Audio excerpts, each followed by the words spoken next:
उस वेश में, चाहे वह घर गृहस्थी में रहता हो, बाल ब्रह्मचारी विरक्त हो, ये सबको धार्मिक कहा जाता है।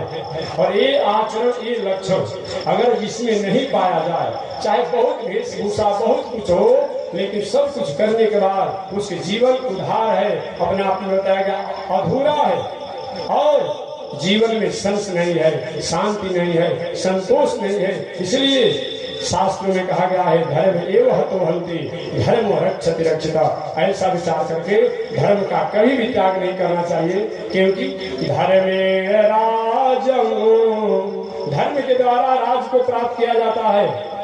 धर्मेण राजं, धर्म के द्वारा राज को प्राप्त होता है, धर्म के द्वारा सुख को प्राप्त होता है, धर्म के द्वारा आयु को प्राप्त होता है, धर्म के द्वारा बल को प्राप्त होता है, धर्म के द्वारा ईश्वर को प्राप्त होता है, धर्म के द्वारा कीर्ति को प्राप्त होता है, और धर्म के द्वारा पुत्र पत्नी परिवार आरोग्यता को प्राप्त होता है, और धर्म के द्वारा स्वर्ग को भी प्राप्त किया जाता है, और धर्म के द्वारा मोक्ष को भी प्राप्त किया जाता है। इसलिए किसी भी परिस्थिति में धर्म का त्याग नहीं करना चाहिए। धर्म करने से लाभ होता है कि नहीं होता है, एक तो शास्त्र कहेगा, लेकिन धर्म से नहीं लाभ मान करके भी धर्म का त्याग नहीं करना चाहिए। मंदिर में जाने से मूर्ति द्वारा कुछ मिलती है कि नहीं मिलती है, लेकिन मंदिर में जाने से कम 5 मिनट के लिए हमारा दिल, दिमाग, मन, बुद्धि, चीज, आहार, व्यवहार मंदिर में आए हुए हैं, कम से कम खान पान पर तो होता है ना, प्याज खा कर नहीं जाएंगे, लहसुन खा कर नहीं जाएंगे, अमुक नहीं करेंगे। तो जो कार्य को करने से, जिन आचरण को करने से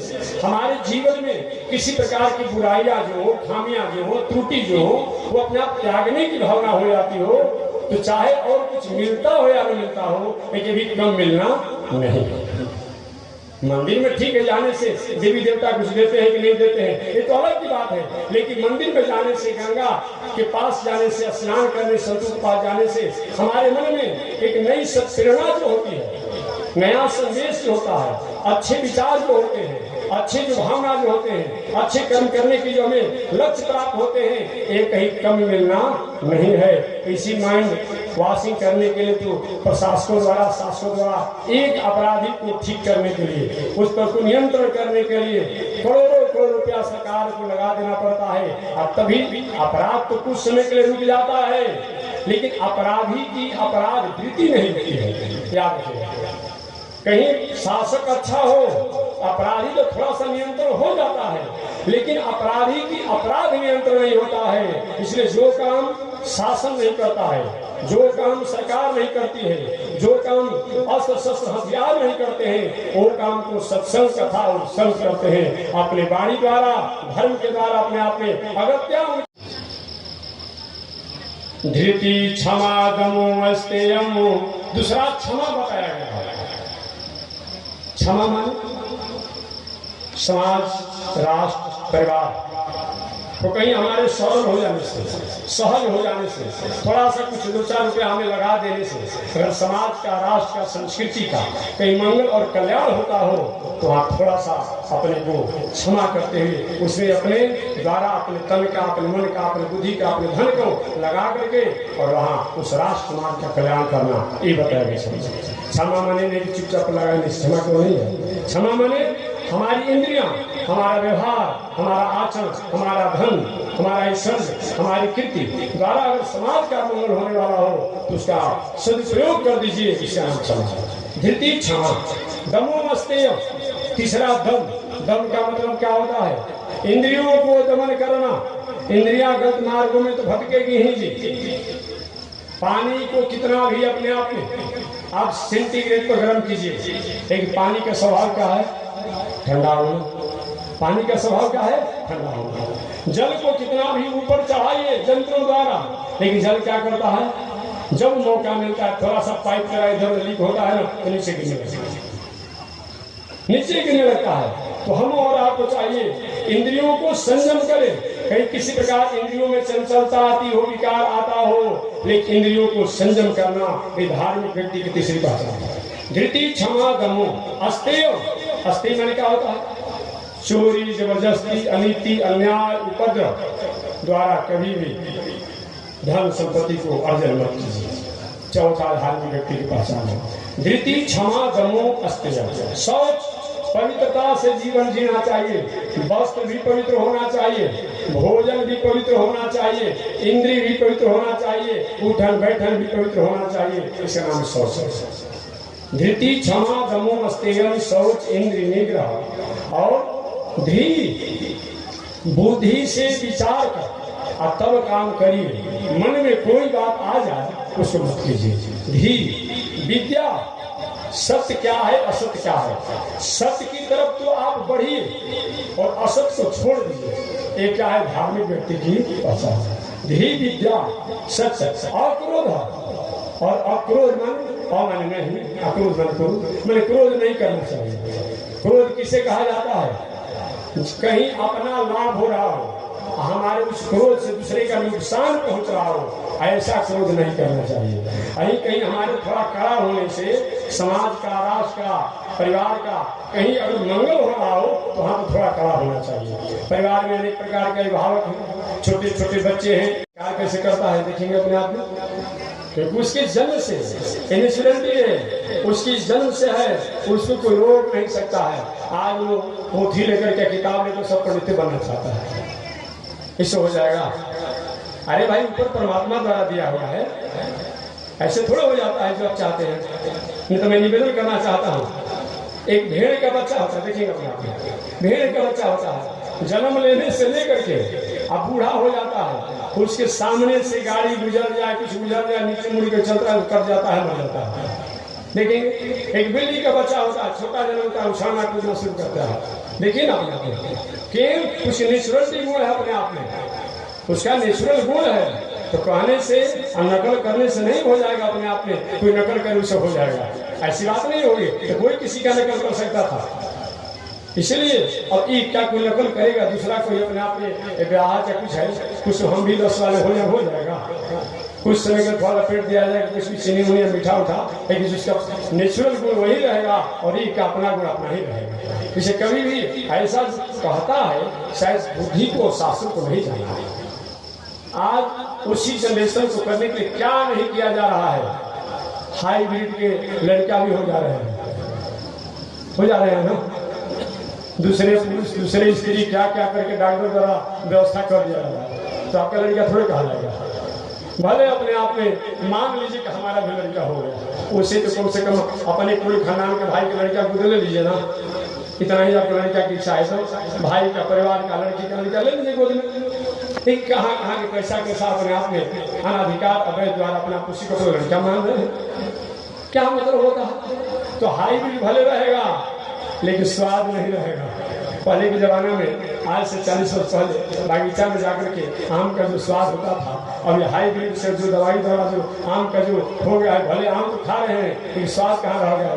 एक ही आम खाने का पेट में गैस हो जाता है, और उसमें लोग बल्टी के बल्टी आम को खा जाते थे अपने बगीचा में घूम करके, और फिर भी अपने ढकार मिठाई आता था, क्योंकि भाई वो नेचुरल था ना, वो नेचुरल था। अभी जो है हाईब्रिड द्वारा हो गया है। चलिए वो तो आपकी निजी दिनचर्या है। मैं निवेदन करना चाह रहा था, कभी कभी हमारा प्रतिकूलता ही अनुकूलता हो। 17 बार जरासंध भगवान श्री कृष्ण से हार गया, 17 बार हारा, लेकिन छोड़ा नहीं, साहस छोड़ा नहीं। 18वीं बार चढ़ाई किया, और चढ़ाई किया तो भगवान को मथुरा छोड़ करके किसी तरह से पहाड़ पर चढ़ते हुए भागते भागते चले गए द्वारिका में, और जल में जाकर छुप गए, जल में छुप गए। इसलिए हमेशा विषम से विषम परिस्थिति आ जाए लेकिन अपने धैर्य को नहीं खोना चाहिए। जो कल आप परसों कहीं मैंने बताया था, रावण जैसे बलिष्ठ व्यक्ति को भी पकड़ करके अपने घोड़शाला में बांध करके रखा था। ये राजा है आपके देश का कार्तिक सहस्त्रार्जुन, ये रावण जैसे अपना पराक्रमी को बांध करके घोड़शाला में पीछे बांधा होता है, जो अपने आप में घोड़शाला का पिछवाड़ जो होता है घोड़ा के पैरों को बांधने के लिए, उसी में बांध करके रावण को रखा गया था। वो तो विश्रवा मुनि आ गए। विश्रवा मुनि जब आए और देखिए हमारे पुत्रों द्वारा जो हुआ है इसके लिए मैं क्षमा चाहता हूँ, और मैं विद्वान हूँ, ज्ञानी हूँ, ऋषि हूँ, इसको मुक्त किया जाए। इस शर्त के अनुसार मुक्त किया गया था कि जब मैं बुलाऊंगा तब आना पड़ेगा। मेरे राज के सीमा क्षेत्र में, मेरे मित्रों के सीमा क्षेत्र में कभी आक्रमण नहीं करना है। ऐसे आप जो रहने वाले हैं, कभी भी अपनी वीरता को खोइए मत। देखिए आप उनके हाल तो वही है जैसे कि एक बार एक सिंह का छोटा सा सिंह साव समझते हैं, सिंही का बच्चा छोटा सा था, अपने आप में जन्म लिया, अचानक उसकी माता ने उसको छोड़ दिया, उसके पिता ने भी छोड़ दिया। और उस सिंह साव ने जो किया उसको छोड़ क्या करना है, 3 वर्षों से घाटा ही घाटा लग रहा। देखिए प्रतिकूलता में गृहस्थ जो अपने आप में अपने धैर्य को नहीं छोड़ा, हुआ क्या जी, अब खेत में फसल था, उसी समय अपने आप में लेने वाले आ गए, लेने वाले आ गए और सबको अपना आप समय से फसल चला गया। क्या हुआ, अब जो खेती नहीं किया उसके लिए वो तो अफसोस कर रहा है, भाई इसका इतना अनाज महंगा हो गया, शुरू में ही इतना हो गया। तो कभी कभी हमारी प्रतिकूलता जो होती है, अगर प्रतिकूलता में हमें धैर्य को नहीं खोला, याद रखिए कुछ लोग प्रतिकूलता में धैर्य को खो देते हैं, जो कैसा होना नहीं चाहिए। कभी भी प्रतिकूलता में, असफलता में कभी भी धैर्य को नहीं खोना चाहिए। हमेशा प्रतिकूलता में भी अपना अनुकूल मान कर, प्रतिकूल है लेकिन अनुकूल मान करके और उस कर्मों को करना चाहिए, तो एक न एक दिन वह मुकाम हमारे लिए मंगलकारक होता है। उदाहरण के रूप में जरासंध भगवान श्री कृष्ण से 17 एक दो बार नहीं, अब थोड़ा बड़ा नहीं, 23 अक्षौहिणी सेना लेकर के जरासंध भगवान श्री कृष्ण पर आक्रमण किया। 23 अक्षौहिणी सेना का मतलब आप समझ लीजिएगा कि 18 अक्षौहिणी सेना महाभारत संग्राम में दोनों पक्ष मिलाकर थे। कितना? 18 अक्षौहिणी। 7 अक्षौहिणी सेना जो थी पांडवों की थी, 11 अक्षौहिणी सेना जो थी कौरवों की थी, दोनों मिलाकर के 18 अक्षौहिणी सेना। भगवान श्री कृष्ण जरासंध जब आक्रमण किया, चढ़ाई किया, तो 23 अक्षौहिणी सेना को लेकर के और जरासंध ने चढ़ाई की। आपका भी देश का क्षेत्र जो है कहीं किसी जमाने में बहुत बड़ा बल और प्रदर्शन का उजागर करने वाला। जरासंध भले कुछ हो, थोड़ा सा बुद्धि उसकी ठीक नहीं थी, लेकिन भगवान श्री कृष्ण तीनों लोग के स्वामी हैं, उनसे 17 बार लड़ा, लड़ा ही नहीं, 18वीं बार तो उनको भगा दिया जाकर गुजरात चले गए। समझ लीजिएगा, यहाँ रहने ही नहीं दिया उत्तर भारत में। इतना बड़ा अपने आप में पराक्रम और अपना आप बलिष्ठ था। इतना ही नहीं, हर एक आपके बगल में सहस्त्रार्जुन को कार्तवीर्य कहते हैं, मामूली अपने आप थे जो सहस्त्रार्जुन कार्तवीर्य की नगरी में आप पधार रहे हैं। हरिहो वंश जितने भी क्षत्रिय हैं, हरिहो वंश, इनको हरिहो वंश कहा जाता है, हरिहर वंश कहा जाता है, सहस्त्रार्जुन कहा जाता है, कार्तवीर्य कहा जाता है। ये जितने अपने आप इस वंश के क्षत्रिय, सबकी राजधानी यही सासाराम थी, यही सासाराम थी। इसलिए लिखा जाता, आज में लिखा है गुरु, अब आप सर्वजीव लोकेश उठाने आ जाते। मानवीय जीवन में धर्मी हमारा माता है, धर्मी हमारा पिता है, धर्मी हमारा बंधु है, धर्मी हमारा सर्वस्व है। इस स्कंद का पंथा यत्र संपूजते हरि। आज जिन जिन महापुरुषों को आप जानते हैं, धर्म के कारण जानते हैं। वह धर्म किनकी कारण है? 10 लक्षण बताया है कि 10 आचरण या 10 व्यवहार जहां पाया जाए, जिसमें पाया जाए, उसी को धार्मिक कहा जाएगा। नारद परिव्राजकोपनिषद के अनुसार धर्म के 10 लक्षण बताए गए हैं। धृति क्षमा दमो अस्तेयम शौचमिंद्रिय निग्रह धीर विद्या सत अक्रोधम दशकम धर्म लक्षण। सबसे प्रथम बताया गया है धृति। धृति का मतलब कभी भी जीवन में विषम से विषम परिस्थितियां आ जाए, फिर भी कभी ये मत कहिए कि मेरे जो ये अनुकूल कार्य है, प्रतिकूलता को भी अनुकूलता के रूप में आप लगे। कभी कभी प्रतिकूलता भी, अगर रात दिन प्रतिकूलता में हम लगे रहते हैं तो वह प्रतिकूल ही हमारे लिए अनुकूल बन जाता है। क्या देखिए, कभी कभी प्रतिकूलता ही हमारी अनुकूलता की जननी हो जाती है। कभी कभी पराभव, पराजय, हानि ही कभी कभी विजय लाभ का सूचक है। आपने भागवत कथा सुना होगा, महाभारत में कथा आती है, जो जरासंध 17 बार भगवान श्री कृष्ण से हार चुका था।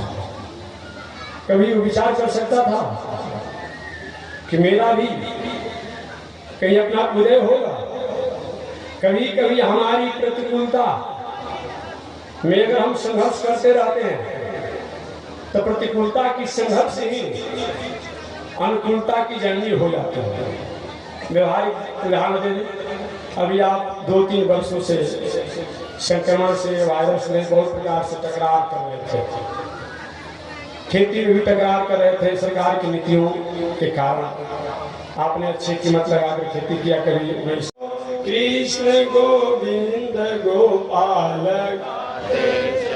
मन को विषयों के विषय हटाते चलो, मन को विषयों के विषय हटाते चलो। बोले श्री लक्ष्मी नारायण भगवान की, श्री भाष्यकार भगवान श्री रामानुजाचार्य स्वामी जी महाराज की, श्री प्रतिवाद भयंकराचार्य स्वामी जी महाराज की, अनंताचार्य श्री गादी स्वामी जी महाराज की, परमाचार्य श्री रामकृष्णाचार्य स्वामी जी महाराज की, विश्वबंद जगदाचार्य श्रीमद विश्वक्सेनाचार्य अस्मदाचार्य पूज्य गुरुदेव श्री त्रिदंडी स्वामी जी महाराज की, श्री त्रिदंडी स्वामी जी महाराज की, पावन धाम की, पावन भाव की, पावन स्थल की, पावन महामहोत्सव की, पावन महामहोत्सव की।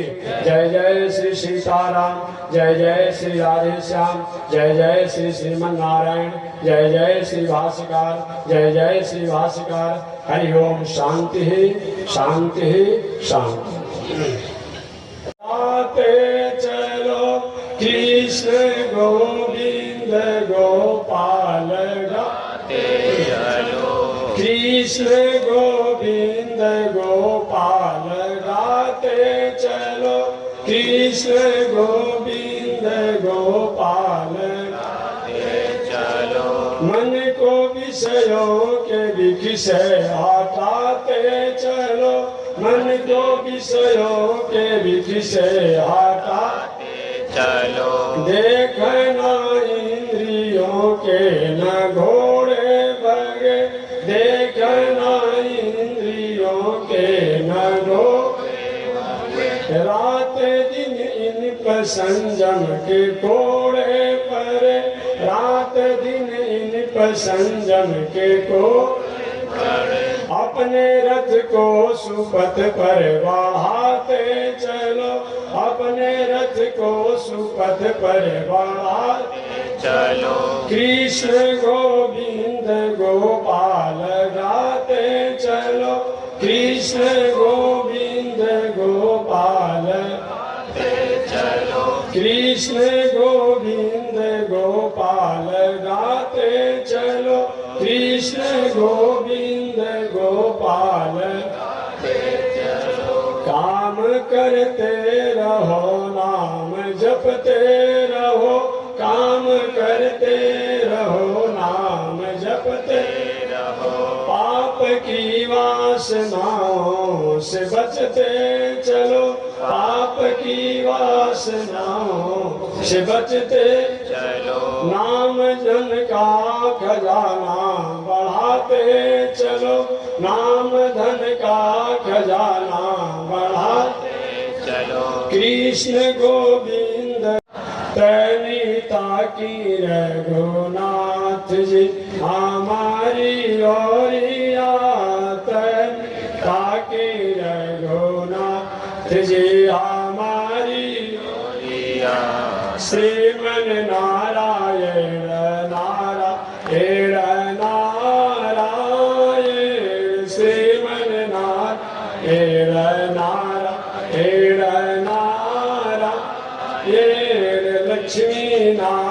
नारायण नारायण नारायण लक्ष्मी नारायण नारायण बोलिए श्री लक्ष्मी नारायण भगवान की पावन भाव की जय जय श्री सीताराम जय जय श्री राधेश्याम हरि ओम शांति शांति शांति कृष्ण गो